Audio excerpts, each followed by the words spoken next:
आदाब और नमस्कार, मैं हूं सुल्तान कुरैशी और आप देख रहे हैं भिवंडी समय न्यूज।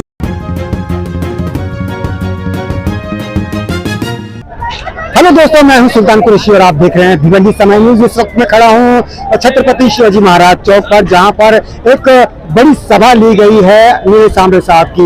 इस सभा में जो है वंचित अघाड़ी के जो प्रकाश अंबेडकर साहब भी आए हुए थे और उनको देखने के लिए, उनको सुनने के लिए हजारों की तादाद में लोग थे। साथ ही साथ इस प्रोग्राम की शुरुआत जो है वो भिवंडी के बाईपास से हुई, जहां से लोगों ने बाइक रैली को लेकर कल्याण रोड से लेकर जकात नाका से लेकर बंजारपट्टी नाका, उसके बाद शिवाजी चौक पर आके ये इख्तिताम हुआ। और यहाँ पर जो शिवाजी महाराज चौक पर जो है इन्होंने अपनी एक बड़ी सभा की और इस सभा में किन किन लोगों ने अपने अपने वक्तव्य में क्या क्या कहा, आइए हम उसको सुनाते हैं। साथ ही साथ में उन तमाम लोगों से मुलाकात भी करवाते हैं और प्रकाश अंबेडकर साहब ने लोगों से क्या आह्वान का ये भी आपको सुनाते हैं। मैं अपने सहयोगी रेहान के साथ भिवंडी समय न्यूज से सुल्तान कुरैशी।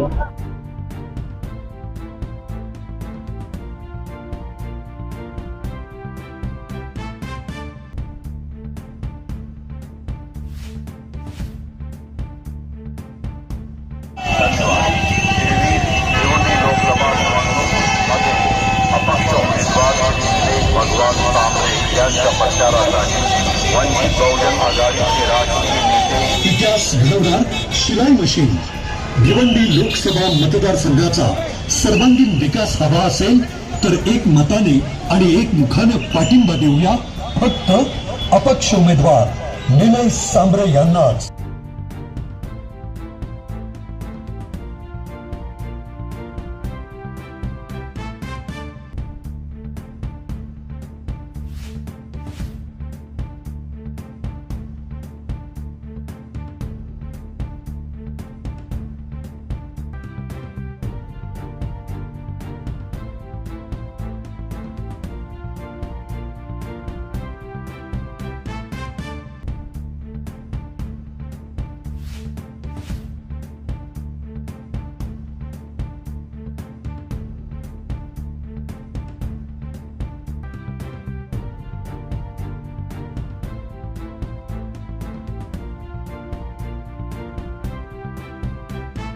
भिवंडी लोकसभेचा फाटलेला विकास शमणार आहे। मतदार बंधू भगिनींनो, तुमचं मत म्हणजे दोरा।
और तुम लोग को झंडा वंडा नहीं क्या?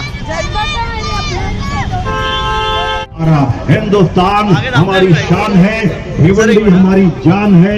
और नीलेश भगत अपक्ष उम्मीदवार श्री नीलेश भगवान सामरे जिनका चुरूट पर जाएं, आप सिलाई मशीन के सामने वाला बटन दबाकर नीलेश भगवान सामरे जी को नहीं अपने आप को कामयाब बनाए।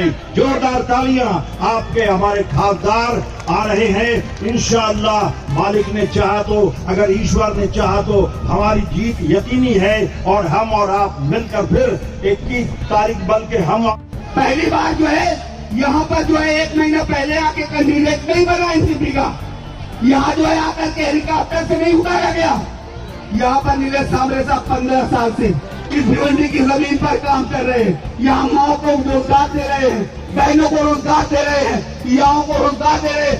उम्मीदवार नीलेश भगवान सामरे साहब और तमाम पार्टियों के जिम्मेदार कार्यकर्ता मंच के सामने उपस्थित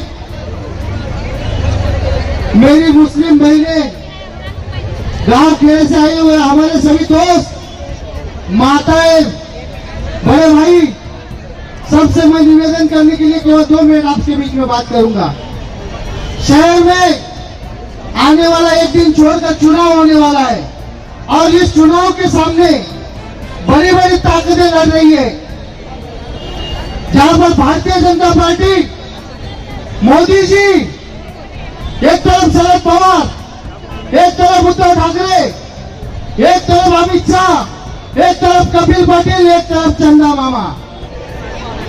में उपस्थित हुए अभी 5 मिनट में प्रकाश जी आंबेडकर साहब आ रहे हैं, जिनके पाठिंबा से मैं इलेक्शन खड़ा रहा हूँ।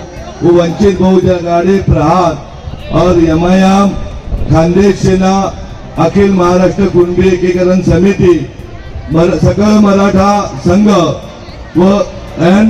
और बहुत कोई छोटी मोटी संगठना और आप सब मेरे सिस्टर लोगों, सब भाइयों, आपके दम पे मैं इस इलेक्शन लड़ रहा हूं। आज बोलने के बहुत बोलने का है मेरे को आपसे। मेरे को अभी पत्रकार जी ने पूछा कि आप रैली कब निकालने वाले हो विजय की। मैं आपको पूरे सब भिवंडी वाले को शब्द देता हूं, पहला दिन मेरा जिस दिन चुन के आऊंगा, इंदिरा गांधी हॉस्पिटल का परिस्थिति सुधारूंगा।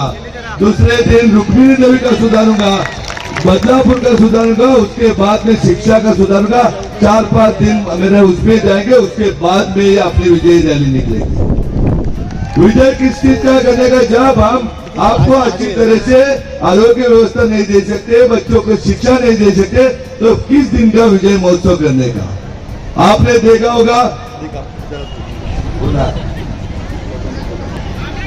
हेलो, मैं आपको बोलता हूँ कि जो चीजें आज भिवंडी की हालत इतनी बुरी है, लूम्स की पूरी वाट लगाई, टोरेंटो ने पूरा भिवंडी का परिस्थिति कठिन कर दिया है, रोजगार की व्यवस्था नहीं है। आज मेरे इतने सिस्टर क्यों आ सके यहाँ पे? क्योंकि इनको गोडाउन में काम नहीं करना है, इनको इधर ही काम मिलाना है और उनको मालूम है उनका भाई यहाँ पे उनको रोजगार उपलब्ध कर देगा।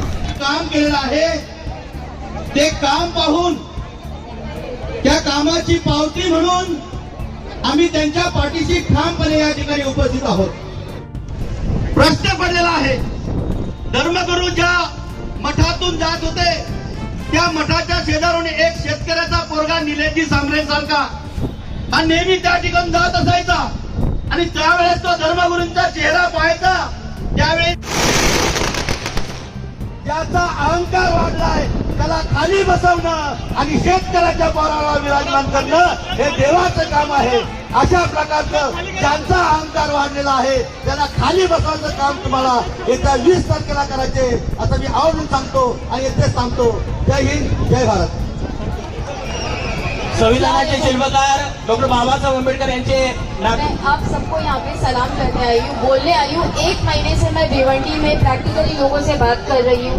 सामरे सर के बारे में मैं सिर्फ इतना बोलना चाहती हूँ कि जब पूरे बीजेपी में सब जगह हिजाब चल रहा था तो उन्होंने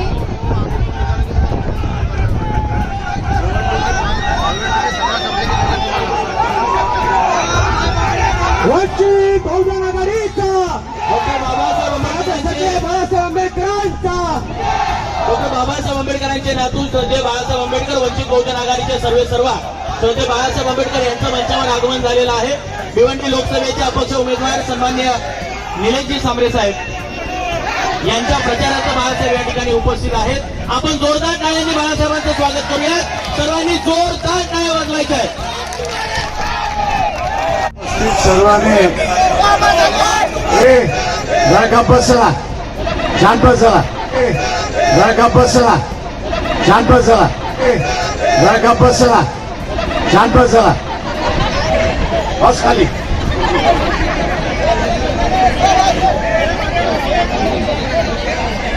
उपस्थित सर्व बंधूंनो आणि भगिनींनो, आपल्याला आमदार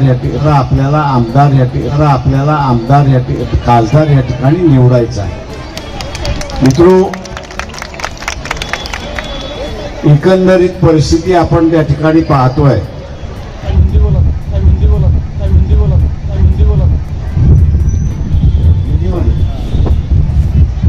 मैं जो कहना चाहता हूं कि एनसीपी और उद्धव ठाकरे दोनों जो है ये इलेक्शन के बाद बीजेपी के साथ जाने के अलावा इनके पास कोई रास्ता नहीं है। इनकी इंक्वायरी चली है और ये इंक्वायरी से बचने के लिए ये बीजेपी के पास जाएंगे, ऐसी एक परिस्थिति है। फिर रहा मुसलमानों का सवाल, हिजाब का सवाल हो, एनआरसी का सवाल हो, या औरंगजेब का सवाल हो, या यहाँ पर मोहम्मद पैगंबर के बारे में का बिल हो, मैं ये समझता हूं कि एनसीपी का जो खासदार है, जो खड़े है, वो अगर चुन के जाए तो किसको वोट देंगे? आपके साथ रहेंगे या बीजेपी के साथ में रहेंगे? ये सवाल सीधा है कि पिछले बार जब एनआरसी का कायदा आया तो एनसीपी जो है वो सदन से वॉकआउट कर गई और एक तरीके से उन्होंने सपोर्ट किया, ऐसी एक परिस्थिति है। मैं ये मान के चलता हूं कि सामने इंडिपेंडेंट लड़ रहे हैं, किसी पार्टी पर उनकी कोई शिकायत नहीं हो सकती, ना किसी पार्टी का उन पर राज चल सकता है।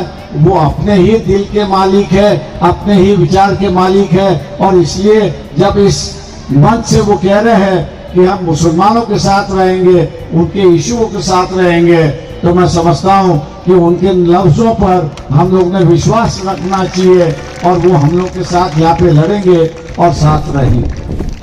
मैं ये बात जरूर कहूंगा और मुस्लिम समुदाय से कहूंगा कि यहाँ की फाइनेंस मिनिस्टर जो है, उनका नाम क्या है? उनका नाम क्या है? निर्मला सीतारामन। उनके पति है जिनका नाम है परकला प्रभाकरन, उनका नाम है। एक 16-17 दिन पहले उन्होंने जो है एक यूट्यूब पर मुलाकात दी।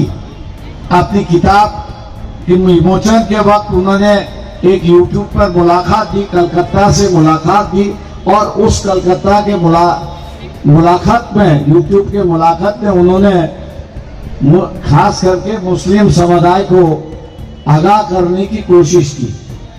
उन्होंने ये कहा कि ये प्राइम मिनिस्टर जो है, मोदी अगर दोबारा बनता है, प्राइम मिनिस्टर अगर बनता है, तो यहाँ लोकशाही खतरे में आ जाएगी और ये हुकुमशाह बनने की कोशिश करेगा। और जिस दिन ये हुकुमशाह बनने की कोशिश करेगा तो वो समाज को अस्थिर करने की कोशिश करेगा। और समाज को अगर अस्थिर करने का रास्ता क्या होगा? जो गोधरा में हुआ वही दोबारा होगा, जो मणिपुर में हुआ वही दोबारा हुआ। इसका इशारा ये मैं अनुरोध करता हूं आप लोगों से। 5 बजने का वक्त आ गया है। मैं मुस्लिम समुदाय से आग्रह करता हूं, विनती करता हूं कि आप सामरे के साथ रहिए। उनकी निशानी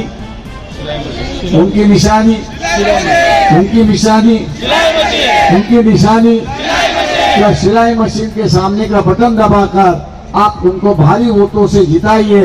यही गुजारिश करते हुए मैं आपसे रजा लेता हूं। अल्लाह हाफिज, जय हिंद।